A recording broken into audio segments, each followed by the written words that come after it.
महाकालेश्वर मंदिर में 11वीं शताब्दी के मंदिर और मूर्तियां मिलने के बाद अब खुदाई के दौरान नर कंकाल और हड्डियां मिली हैं। इससे यहां पर काम करने वाले मजदूर सहमे हुए हैं।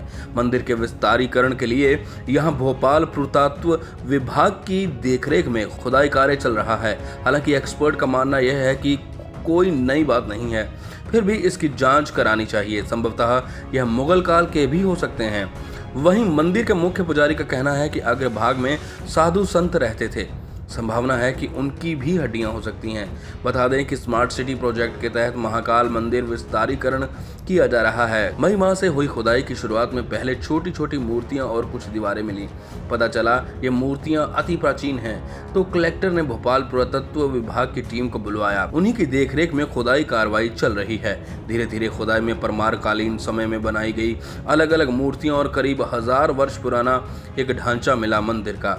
अब जैसे जैसे खुदाई होती चली जा रही है, कई चौंकाने वाले रहस्यमय किस्से सामने आते चले जा रहे हैं। खुदाई कर रहे रिसर्चर्स डॉक्टर गोविंद सिंह बताते हैं कि खुदाई के दौरान नरकंकाल और हड्डियां निकल रही हैं। इनका अलग से परीक्षण किया जाएगा, लेकिन खुदाई में मानव हड्डी और जानवर की हड्डी निकलना सामान्य है। माना जा रहा है कि जब 1000 वर्ष पुराना मंदिर का ढांचा निकला है, उस समय की पुरातत्व धरोहरों से पता चलता है कि मुगलों द्वारा जब मंदिर पर हमला कर लूटपाट की गई थी, उसके प्रमाण इन मंदिरों पर मिल रहे हैं। तो उस समय मुगल आतताइयों ने नरसंहार भी किए थे। यह प्राचीन नरकंकाल और मानव हड्डियां उन नरसंहारों का प्रमाण तो नहीं है। मंदिर के मुख्य पुजारी महेश पुजारी ने कहा है कि नरकंकाल मिलना रिसर्च का विषय है।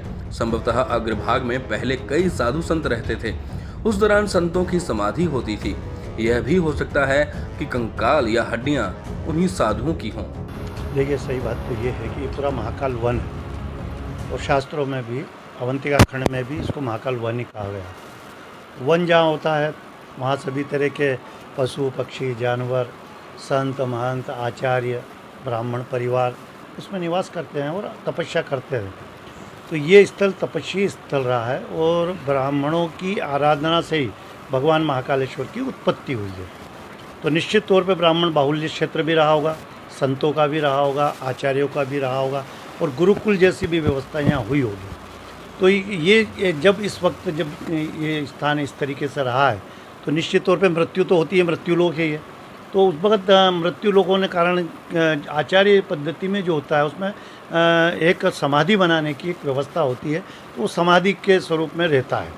तो समाधि है ये जो अभी कंकाल निकला है, तो ये एक समाधि में किसी की संत की या आचार्य की या ऋषि की ये समाधि हो सकती है। और समाधि स्वरूप में ये भी वो ऐसा आचार्य था जो इतने वर्षों तक भी कंकाल उसका गला नहीं है। तो कहीं ना कहीं बड़ा पुण्यात्मा व्यक्ति है जिसकी ये कंकाल अभी निकले। और आक्रमण भी हुए हैं यहाँ। तो आक्रमण होने के कारण इस मंदिर की धरोहर को बचाने का दायित्व जो आचार्यों को और ब्राह्मण और पुजारियों का था, तो उसमें उनका बलिदान भी हुआ है।